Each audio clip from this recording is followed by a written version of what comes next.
ప్రభునందు ప్రేమైనటువంటి దేవుని బిడలారా, అనుదినము జీవవాక్కులు వింటున్న మీకు ప్రత్యేకమైన వందనాలు.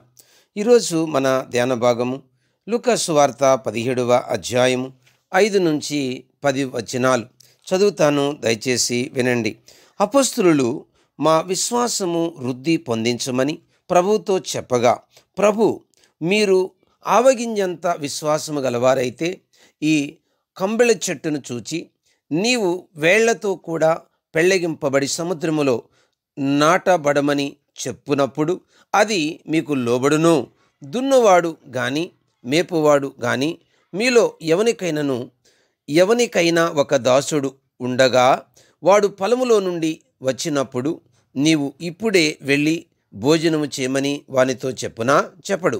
అంతేకాక నేను భోజనము చేయుటకు ఏమైనను సిద్ధపరిచి నడుము కట్టుకొని నేను అన్నపానములు పుచ్చుకున్న వరకు నాకు పరిచారము చేయము. అటు తరువాత నీవు అన్నపానములు పుచ్చుకొనవచ్చునని వానితో చెప్పను. గాని ఆ దాసుడు ఆజ్ఞాపింపబడిన పనులు చేసినందుకు వాడు దయచూపినని వాణ్ణి మెచ్చునా?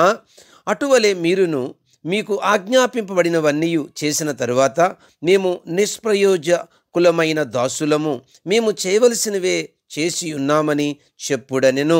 దేవుని బిడలారా, ఇందులో ఎంతో భావగర్భితమైనటువంటి విషయము దాగి ఉందని మీకు తెలుసా? ఇక్కడ మనము గమనించాల్సిన విషయం ఏంటంటే, ఇందులో మనం నేర్చుకోవలసినటువంటి విషయము ఏముంది అని మనం ఆలోచన చేస్తే, ఒక సేవకుడు అంటే ఆ దినాలలో బానిస అంటే ఇతనిపై సర్వ హక్కులు యజమానుడికి ఉన్నాయి, కానీ ఆ యొక్క దాసుడికి లేవు. కాబట్టి దేవుని బిడ్డలారా, ఈ లోకములో మనము బ్రతికినంత కాలము నిష్ప్రయోజకులమైన దాసులం, మేము చేయవలసినవే చేసి ఉన్నాము అని చెప్పాలి. ఎంత లోతైన బోధ! ప్రతి దానిలో మనం ఆయనకు విధేయులమై ఉండాలని ఇక్కడ మనం నేర్చుకుంటున్నాం. దేవుని బిడ్డలారా, ఎంత విధేయులం అయినప్పటికీ ఇంకనూ నేను అనర్హులనే అన్న దృష్టి మనలో ఉండాలి. దేవుని దృష్టిలో యోగ్యులము అవడానికి మనమంతట మనం ఏమి చేయలేమని కూడా మనం అర్థం చేసుకోవాలి. ఆయన మనల్ని మెచ్చుకోవడానికి మన దగ్గర ఏ అర్హత లేదు.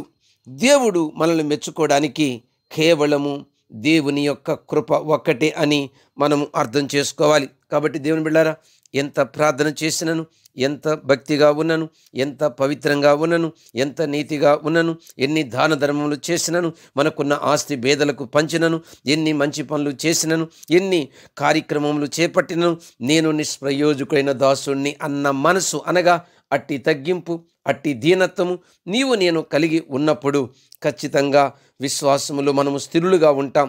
పడిపోము, నశించము, నాశనము కాము.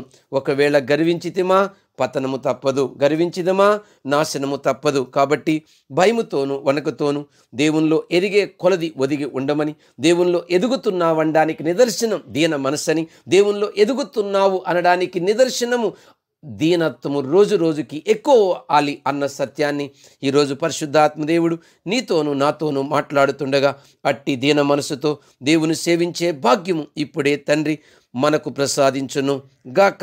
Amen. God bless you all.